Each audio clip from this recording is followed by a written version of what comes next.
আজকে মিটিং করার মূল উদ্দেশ্যটা হলো আমি ওদের যারা ক্যাপিটাল মার্কেটটা ডেভেলপ করা আমাদের অত্যন্ত জরুরি। আমরা দেখেছি পৃথিবীর কোনো দেশই কিন্তু বড় বড় ইন্ডাস্ট্রি লং টার্ম ফাইন্যান্সে সাধারণত পুঁজিবাজার থেকে আসে, ইকুইটি ফাইন্যান্সিং, বড় বড় কোম্পানি শেয়ার ফ্লোট করবে।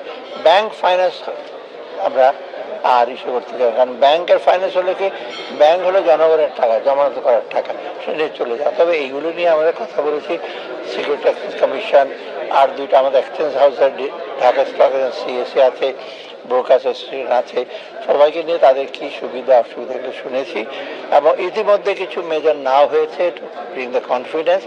আপনারা বাজারে অনেক সময় দেখেন যে শেয়ার মার্কেট পড়ে গেছে এই হিসেবে, এটা বিকজ কত রিফর্ম হচ্ছে, নট দ্যাট কোনো পলিসি না হচ্ছে কাকে ফেভার করা যেত, যেটা অতীতে না হয়েছিল। আপনারা জানেন কার শেয়ারটাকে বাড়াবে, কী করবে, অর্থাৎ এইগুলো নিয়ে আলোচনা হচ্ছে। অর্থাৎ কিছুটা অ্যাকশন নিয়েছি, আর বাকিটুক ওরা সাজেস্ট করেছেন কী করা যায়, আমরা এইটা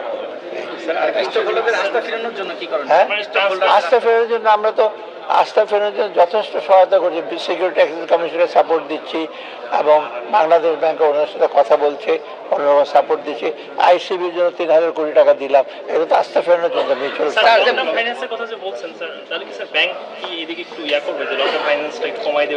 না। ব্যাংকের কাজ ডেট ইকুইটি ইস্যু। সবাই যদি আপনি যদি একটা ইন্ডাস্ট্রি করতে চান ১০০ টাকা যদি ব্যাংক থেকে নিয়ে নেন, তা আপনার কি ইকুইটি হলো? আপনি ওখানে ২০ টাকা ৩০ টাকা ইনভেস্ট করবেন, অথবা পৃথিবীর বেশিরভাগ দেশে ৮০ টাকা ওরা বাইরে থেকে আনে, ব্যাংক থেকে আনে ২০ টাকা।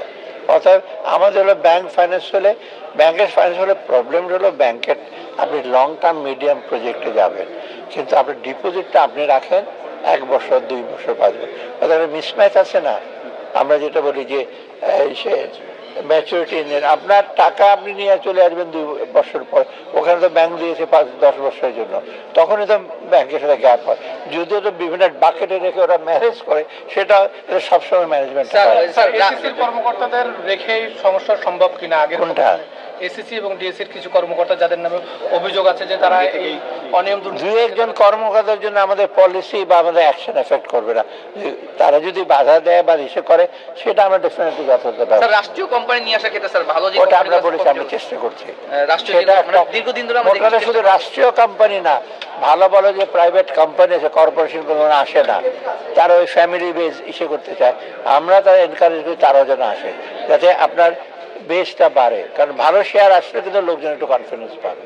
আবার রাষ্ট্রীয় কোম্পানিকে আমরা চেষ্টা করবো, এটা রাষ্ট্রীয় কোম্পানিতে সবগুলোতে আনা যাবে না, কারণ গভর্নমেন্টের কিছু ইসে দরকার, অতএব সেটা আমরা এগুলো আলাপ হলো।